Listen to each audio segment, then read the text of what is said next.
ناظرین پٹھوار نیوز کی طرف السلام علیکم. محلہ کبھی چوا خالصہ دارالعلوم انوار القرآن موجود ہیں. جمعہ اور حافظ صاحب نے بیان. صاحب نے ہاتھ ہی کر دی. وہ کہتے ہیں کہ لب کے لے آواں کہ تو سونا تیرے نال دا دنیا تے آیا کوئی تیری نہ مثال. حضرت جابر بن سلیم رضی اللہ تعالیٰ عنہ نے عرض کی یا رسول اللہ مجھے کوئی نصیحت فرمائیں. اب نبی کریم علیہ السلام نے کیا نصیحت فرمائی؟ سر کے کان نہیں دل کے کانوں سے سنیں. آقا کریم علیہ السلام نے صرف ایک پہلی جو نصیحت فرمائی، حضور کریم علیہ السلام نے انہیں 10 نصیحتیں فرمائی، لیکن میں اس میں سے 5 نصیحتیں ذکر کر دیتا ہوں. پہلی جو نبی پاک علیہ السلام نے نصیحت فرمائی، فرمایا یا جابر لا تسب الناس احدا. اے جابر کسی کو گالی مت دینا. کسی کو گالی بولے کسی کو گالی مت دینا. اور حضرت جابر فرماتے ہیں بس نبی پاک علیہ السلام کا فرمانا تھا کہ میں نے پوری زندگی انسان تو انسان کسی جانور کو بھی گالی نہیں دی. ہائے ہائے ہائے، کسی جانور کو بھی میں نے گالی نہیں دی. معذرت کے ساتھ میں گزارش کرتا ہوں، انتہائی معذرت کے ساتھ، جب ہمارے بچے بولنا سیکھتے ہیں نا، پہلی جب بات کرتے ہیں تو ہمارے بچے جب کوئی گالی نکالتے ہیں تو والدین بڑے خوش ہوتے ہیں. اللہ ماشاء اللہ، والدین بڑے خوش ہوتے ہیں جی. اور پھر جب شام کھانے کا انتظار کرتے ہیں، جب تمام افراد خانہ جمع ہو جاتے ہیں تو پھر وہ بچے کو چھیڑتے ہیں کہ وہ جو صبح گالی نکالی تھی وہ ذرا دادا ابو کو سناؤ نا، وہ ذرا اپنے پاپا کو سناؤ. اور جب وہ بچہ گالی نکالتا ہے یہ اس کی عادت بن جاتی ہے، تو جب یہ بچہ بڑا ہو کے گالیاں نکالتا ہے تو پھر پتہ ہے تانا کسے ملتا ہے؟ تانا جناب بہو کو ملتا ہے کہ جب سے یہ گھر میں آئی ہے ہمارے بچے نے گالیاں نکالنی شروع کی ہیں. بھائی جب چھوٹا تھا تو تب آپ نے اس کا راستہ کیوں نہیں روکا؟ جب وہ چھوٹا بچہ تھا تو تب آپ نے کیوں نہیں اسے روکا؟ 25 سال تو یہ آپ کی ہوش تربیت میں رہا، اور وہ بیچارے جسے 3 مہینے 6 مہینے ہوئے اسے آئے ہوئے، اور اس کی وجہ سے آپ کہتے ہیں اس نے گالیاں نکالنی شروع کی. حضرت جابر بن سلیم فرماتے ہیں کہ رحمت کونین صلی اللہ علیہ وسلم نے فرمایا جابر لا تسب الناس احدا. جابر کسی کو گالی مت دینا. حضرت جابر فرماتے ہیں پھر پوری زندگی میں نے نبی پاک علیہ السلام کی اس نصیحت کی ایسی لاج رکھی کہ میں نے انسان تو انسان کسی جانور کو بھی گالی نہیں دی. حضور کریم علیہ السلام کی ایک اور حدیث ہے طیبہ میں کریم علیہ السلام فرماتے ہیں لا تسب الدیک لأنہ یؤذن الی الصلاۃ. حضور فرماتے ہیں کہ مرغے کو گالی مت دو. مرغے کو گالی مت دو اس لیے کہ وہ تمہیں نماز کے لیے جگاتا ہے. تمہیں نماز کے لیے جگاتا ہے. جنہیں رب کائنات نے جن کی زمینوں میں شوق سجود رکھا ہے نا، وہ لوگ تو اس انتظار میں رہتے ہیں کہ کب صبح مرغے کی بانگ ہو اور ہم اٹھ کھڑے ہوں اور اپنے مالک کی بارگاہ میں سجدہ ریزی کے لیے چل پڑے. وگرنہ معذرت کے ساتھ لوگوں پہ اثر ہی نہیں ہوتا. اذانیں ہو رہی ہیں جناب صبح 8-9 بجے. مجھے ایمان سے بتائیں جو بندہ رات کے 12-1 بجے آن لائن ہو وہ بندہ صبح نماز فجر پڑھے گا؟ وہ تو 8-9 بجے جاگے گا. حضور نے فرمایا کہ مرغے کو گالی مت دو اس لیے کہ وہ تمہیں نماز کے لیے جگاتا ہے. انتہائی معذرت کے ساتھ میں آپ سے پوچھتا ہوں کہ حضور نے فرمایا مرغے کو گالی نہ دو، وہ نماز کے لیے جگاتا ہے، اور لوگ علماء کو گالیاں دیتے ہیں. آج علماء کو لوگ گالیاں دیتے ہیں. لوگوں کو استنجے کے مسائل کا نہیں پتا، اور حضور کریم علیہ السلام کی امت کے علماء کو گالیاں دیتے ہیں. یہ وہی گھر کی تربیت ہے. جب چھوٹے بچے تھے تو آپ والدین نے اپنی اولاد کو کیوں نہیں یہ گالی روکی؟ اس وقت تو بڑے خوش ہو کے سارے کہتے تھے دیکھو اس کی توتلی زبان سے گالی کتنی سونی لگتی ہے. لیکن مجھے یہ بتائیں کہ جب گھر کا ماحول ایسا ہو تو پھر اولاد کی لبوں پہ درود و سلام نہیں آ سکتا. اگر گھر کا ماحول تلاوت کلام پاک والا ہو، حضور کریم علیہ السلام کی ذات اقدس پہ درود و سلام والا ہو. میرے ذہن میں ایک بڑا زبردست جملہ آ گیا. اگر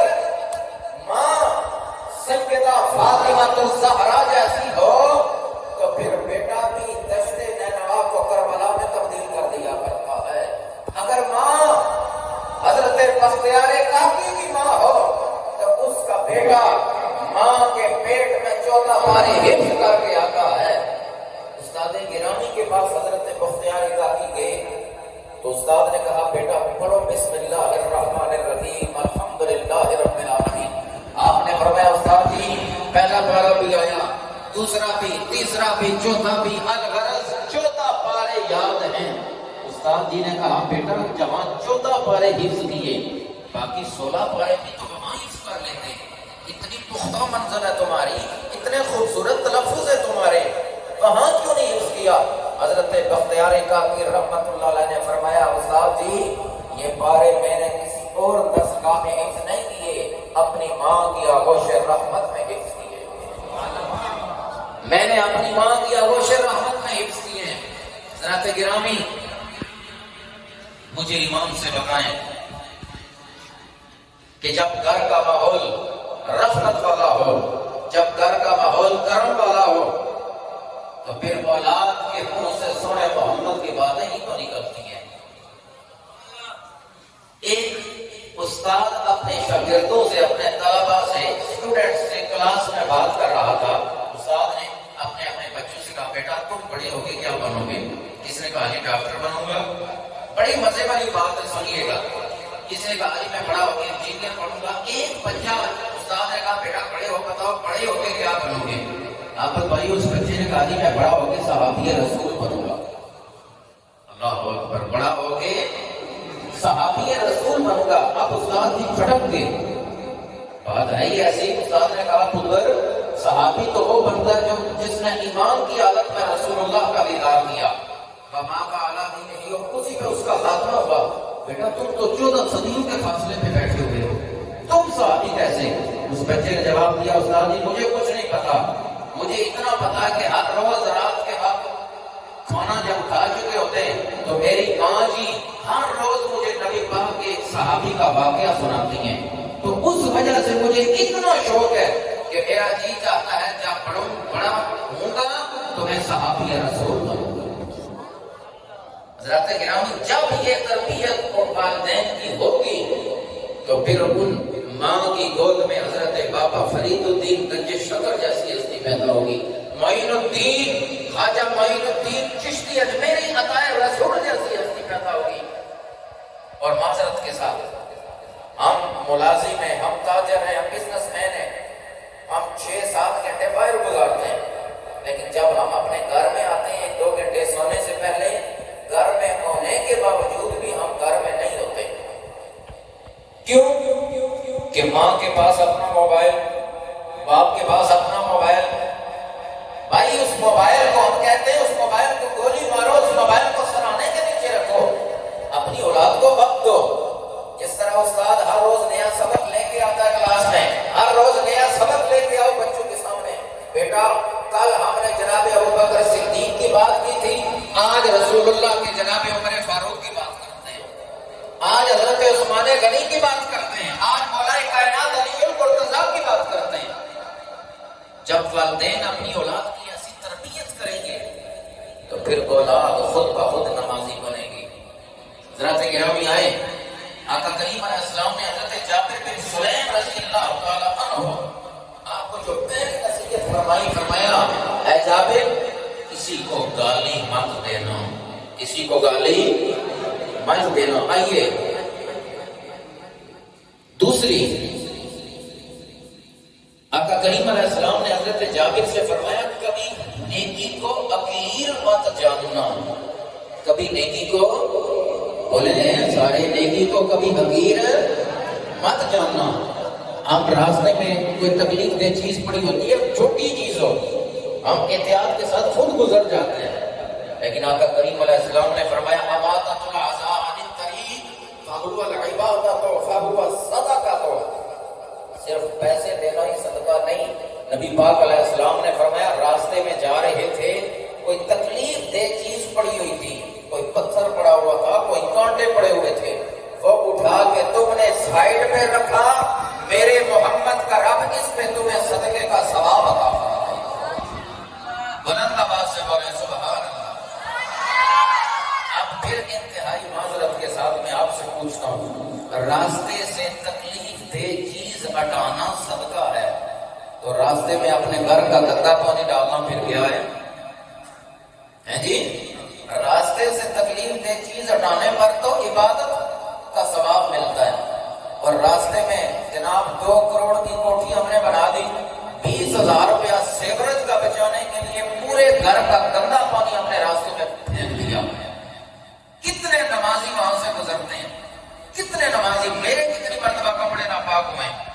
کتنے نمازی گزرتے ہیں، ان کے کپڑے ناپاک ہوتے ہیں، ان کی نمازیں رہتی ہیں، وہ جناب اس کا پھر وہ حساب ثواب کسے جاتا ہے؟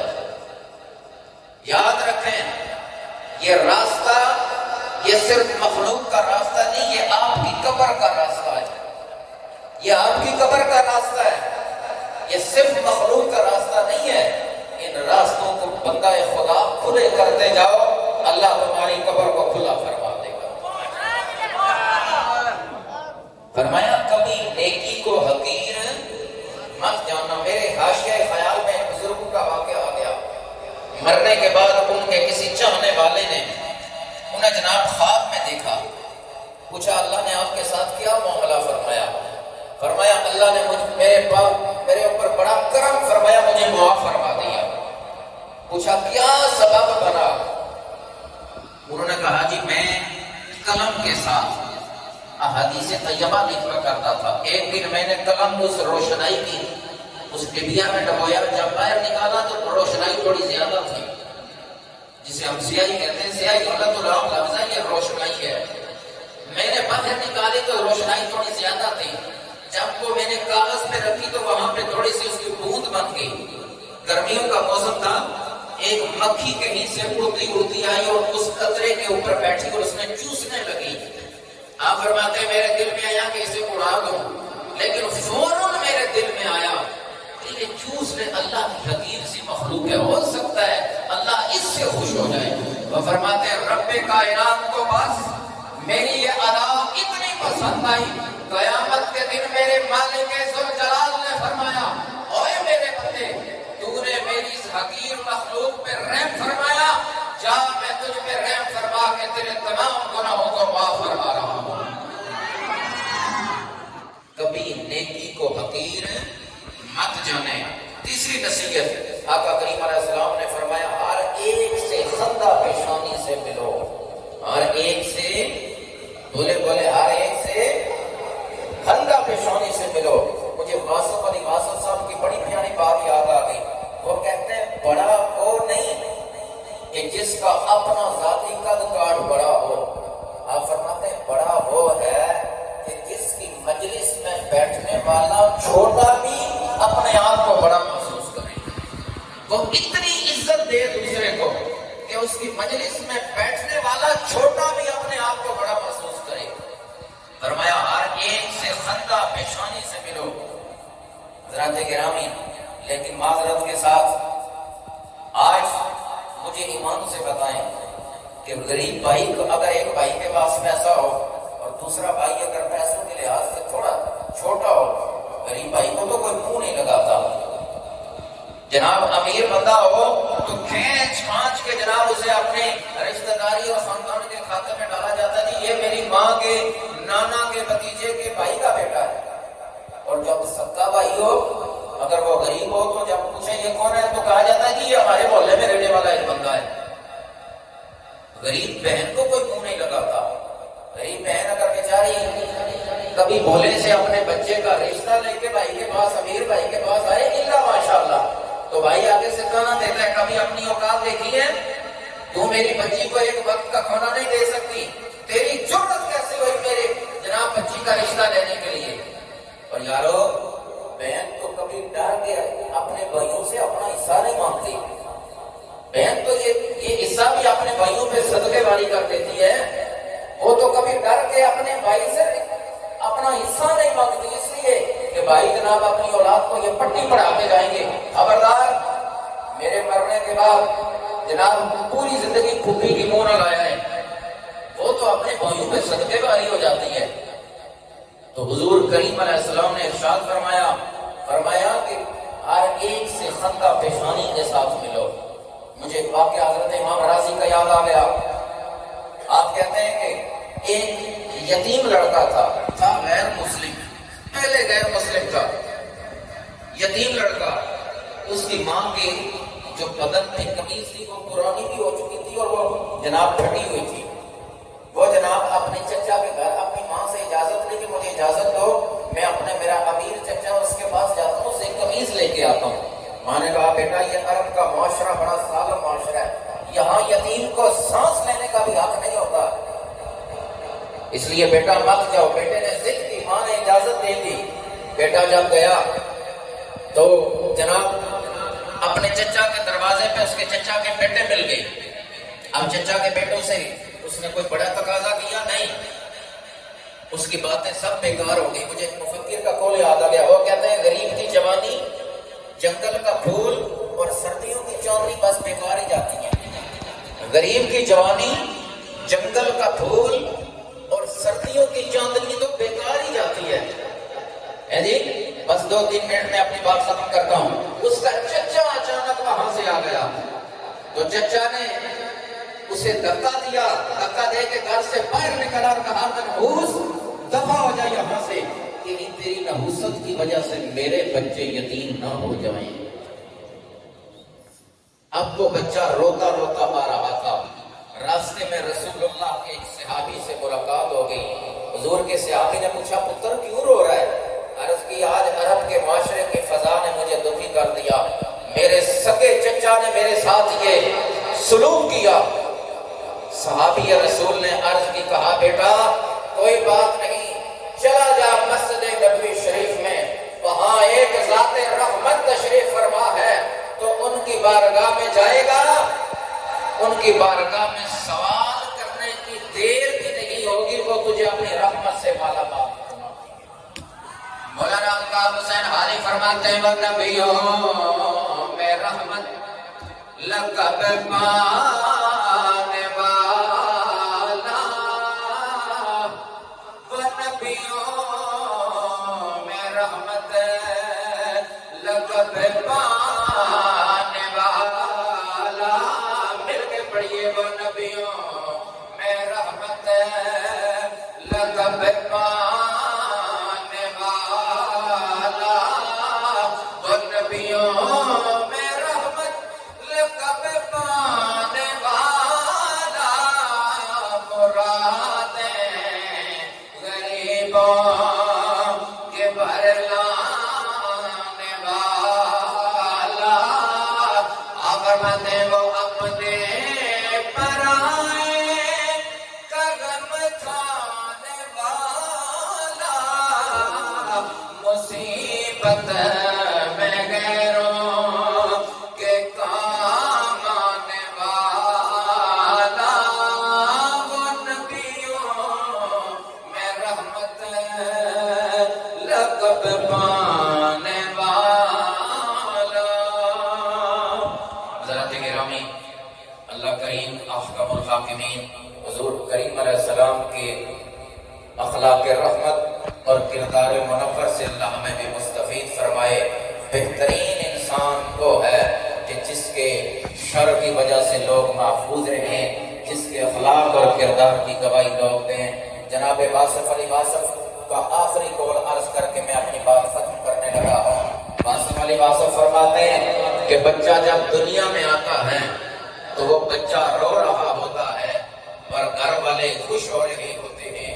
آپ فرماتے ہیں چڑھیا زندگی ایسی گزار, ایسی زندگی بے مثال گزار کے جا کہ جب تو دنیا سے جائے تیرا رخت سفر ہو, تیرے لبوں پہ فاتحانہ مسکراہٹ ہو, اور تو یہ بتا کے جا رہا ہو لوگوں گواہ رہنا میں زندگی کی بازی جیت کے جا رہا ہوں, اور بستیوں کی بستیاں تیرے غم اور فراق میں روتی رہیں.